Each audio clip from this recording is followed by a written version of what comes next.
Hey, fellow gamers and cosplayers. Thanks for tuning in again on another episode of MSP. You're currently watching ThatCosplayGuy, and I'm your host, Manny. Today, I'm joined by none other than David Gates, representing Osiris Studios, and today he's going to talk with us a little bit about their new upcoming title, Mist of Stagnation. Hey, it's good having you on our show today, David. Please tell us a little bit about your game and also a little bit about Osiris. So, Mist of Stagnation, it's a first-person shooter RTS hybrid. So the core element of the game is the first-person shooter part. What it's going to be, it's pretty easy to jump into and start playing right away. The RTS part is where we add the more strategy element into it. So in the game modes, you're going after control points, like you just hit there. Each of those is going to collect resources. Then each team will have the commander, which will use those resources to upgrade weapons, armor, speed, even spawn rate. So that's the real strategic part of it.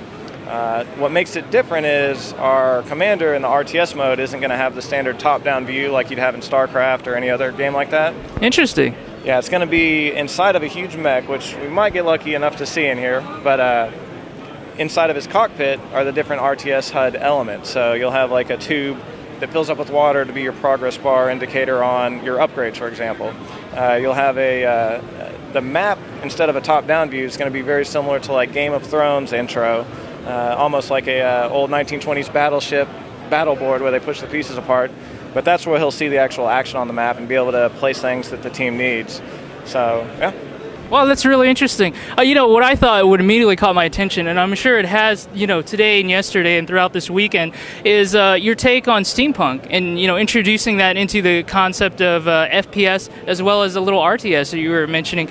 I guess, where did that idea stem from? And based on your approach, how is it going to be different or in some maybe cases similar to, modern FPSs that gamers are used to?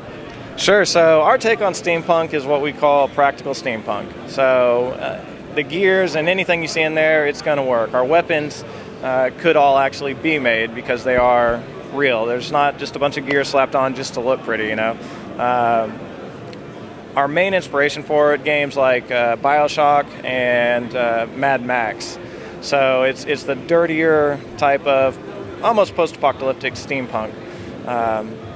Yeah, that's really our art style on there. And our take on it, as far as different from others, is I've had a handful of people here today ask me if this was, BioShock Infinite's multiplayer. I mean, I take that as a compliment, but, it's not meant to be a direct clone of anything like that. But the art style, big fan of steampunk. I mean, anything from, Back to the Future and stuff like that, where in the third one where he's got the old stuff, or, 10,000 Leagues Under the Sea, anything like that. It's all been just, take what you got and make it into something better kind of deal.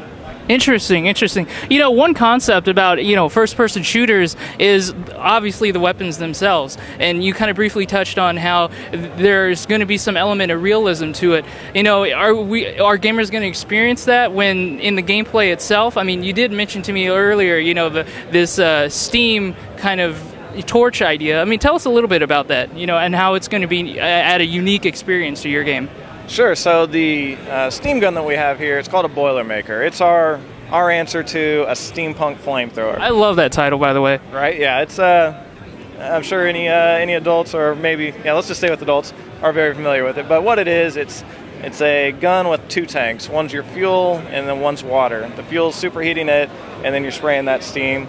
It's going to have two settings similar to a fire hose, a cone and then a long jet. So you can either have a high area of effect with high damage, or a long stream that you can get range with.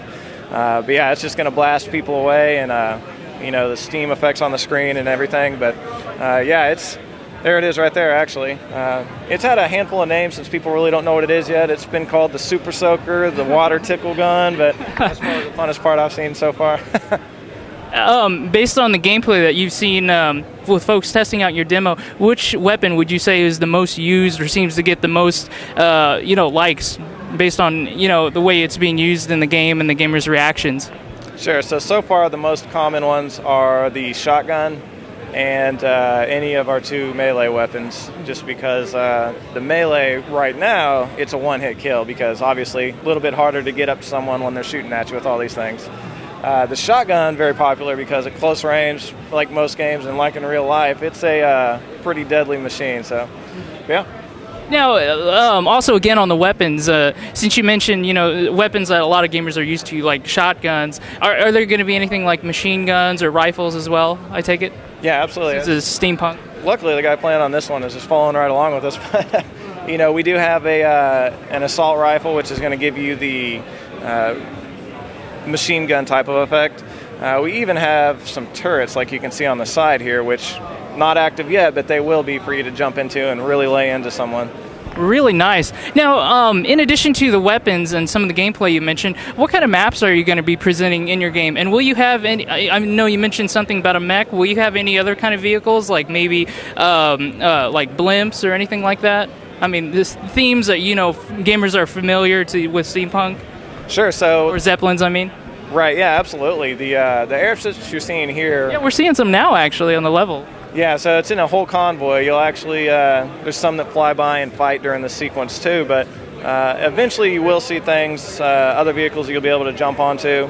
As far as some of the other maps go, we do make larger maps. One of the other ones we've worked on a lot is a forest village mining camp. It's not going to require a vehicle to travel to one end like other popular games, Battlefield, for example. If you don't have a vehicle, you're running for 10 minutes to get shot and then run 10 more minutes. Good point, yeah. So we're keeping them small enough to where when you do have to respawn and run back to the action, it's not that long. But we will add some vehicles that will be more than just transportation. They'll add a little something extra for the commander to do.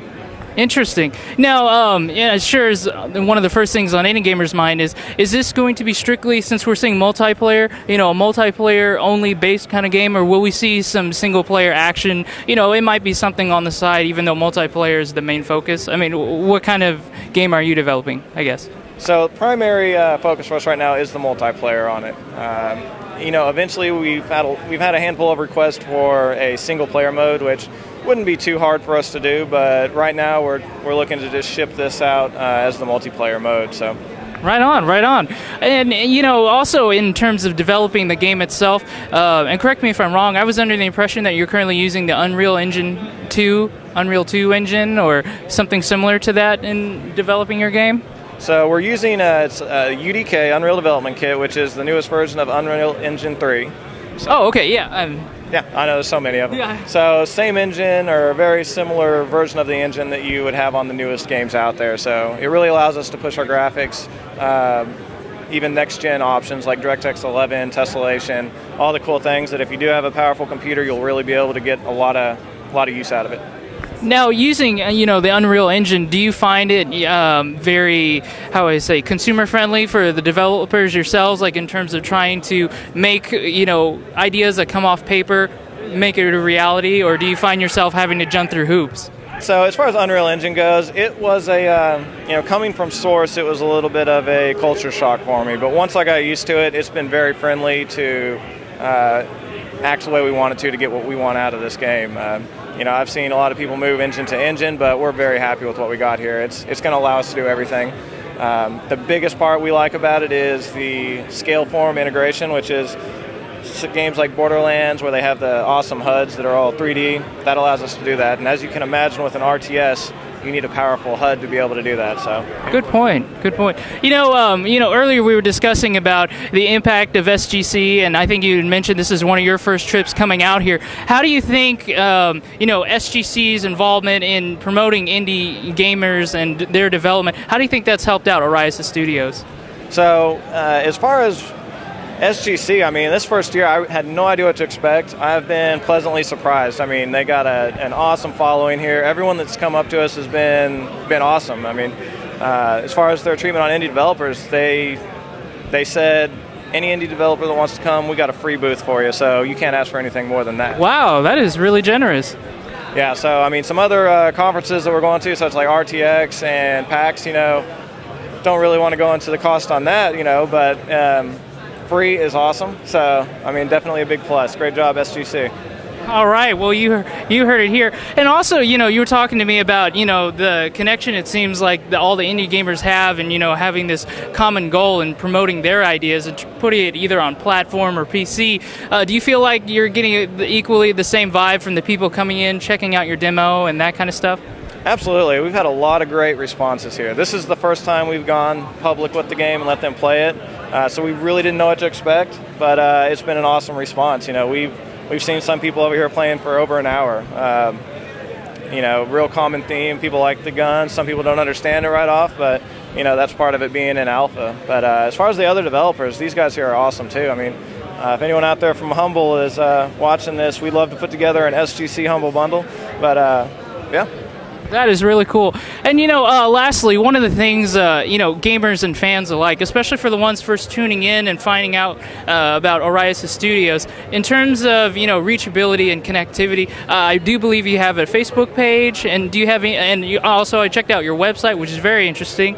Do you have any other ways or venues for gamers or potential fans to reach you guys and to reach out to you and further support you, even here at SGC?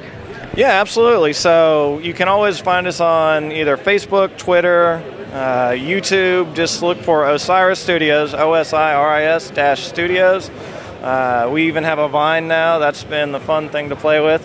But just checking us out on Facebook. You can either look up Mist of Stagnation or Osiris Studios, and they'll both get you to the right place. We're actually going to be giving out some beta keys through this guy here. So if you want to get in the game, talk to him, and he'll hook you up.